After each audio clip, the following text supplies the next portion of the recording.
Palihog lingkod, mayong hapon sa tanan. Una karon nga adlaw gihandom sa simbahan si San Buenaventura, obispo o doktor.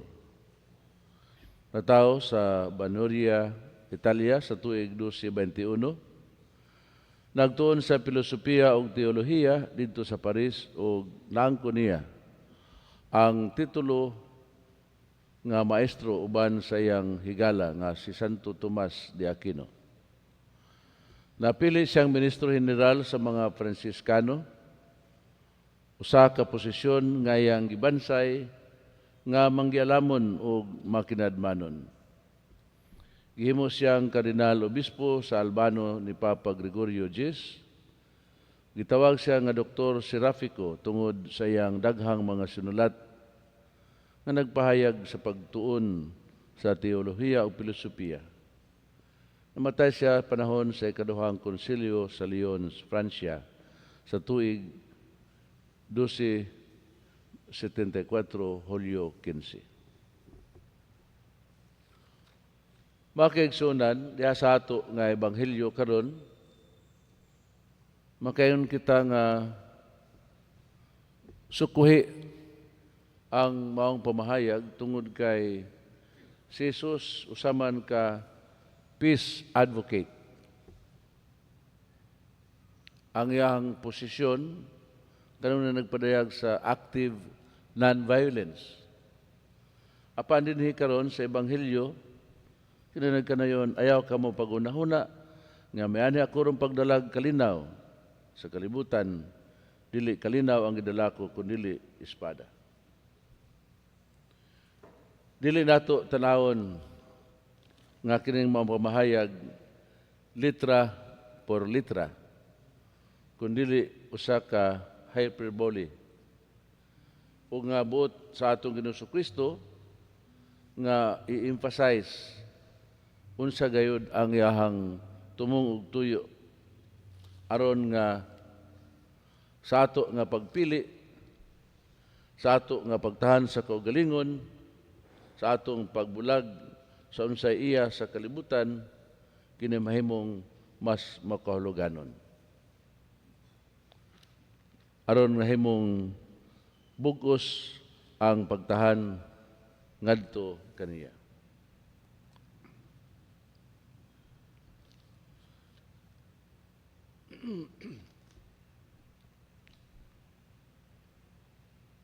Ang kamaturan sa ebanghelyo mahimong lisod, sakit nga ato nga dawaton. Gani kini maka duso ngadto sa pagkabahin-bahin sa pamilya. Usa ka pamilya sa dihang namatay ang ilang inahan, ang usa ka pari nga gipamisa didto sa ilahang wake mass, sa dihang ningon ang pari nga ato sang hulaton ng choir nga nagpadulong diri nga nagsuot og mga puti nga bisti kay naaman po ilang dalang gitara. Pero usa sa magsuon ningon nga ayaw na padre magsugod na tagmisa. Kadili na parehas na itong tinuuhan akong igsuon. Mga sakop na sa incomplete. So magsugod tagmisa. So, magsugod ko sila misa. Meaning na ang pagpili nato kang Hesus mahimong makapabahin-bahin diha sa ato nga pamilya. Kani dili nato ikalimod nga dunay lain usa ka pamilya nga lain-lain usab ang gihuptan nila nga mga tinuuhan.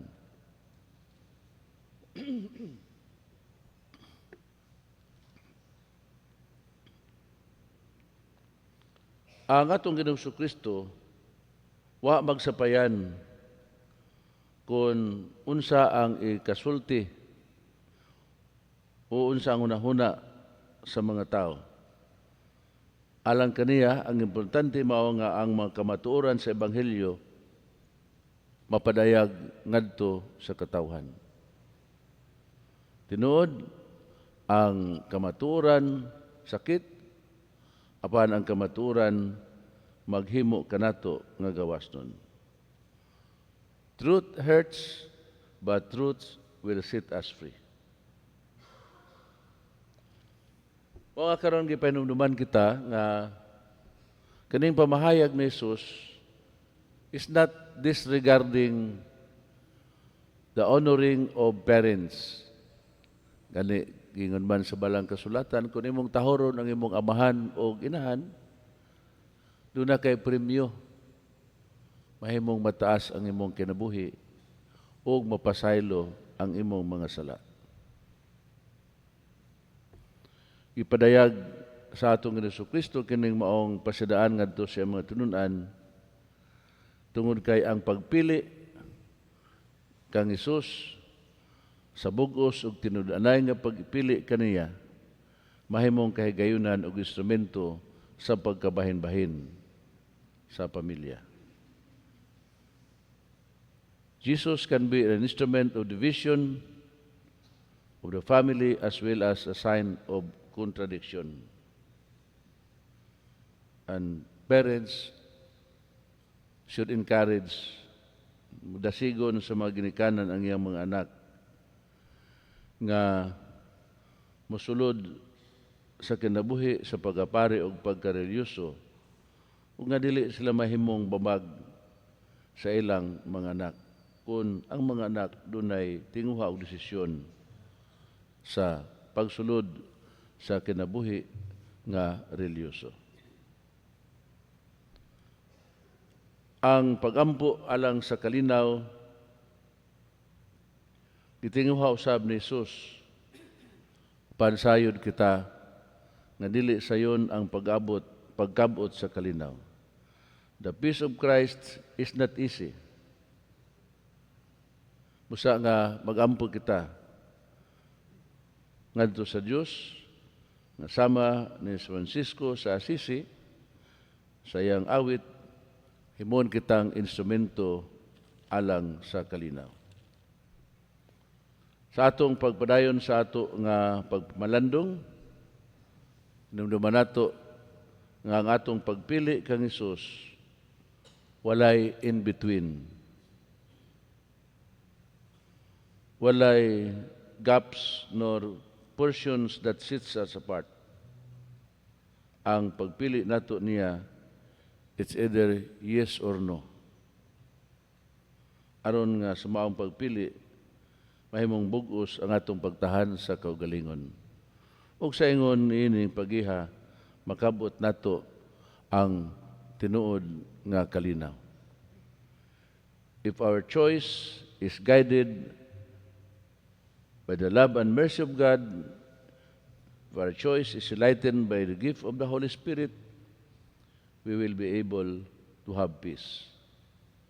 Mao nga bisan sa ato nga adlaw-adlaw nga mga paningkamot, kanunayon gayud nga apil nato sa atong pagampo, ang kahiusahan sa atong pamilya, ang kahiusahan usab sa katilingban nga atong gipuy-an, ug mamahimo kitang kabahin sa pag-abot sa kalinaw kahiusa sa mas dako nga katilingban.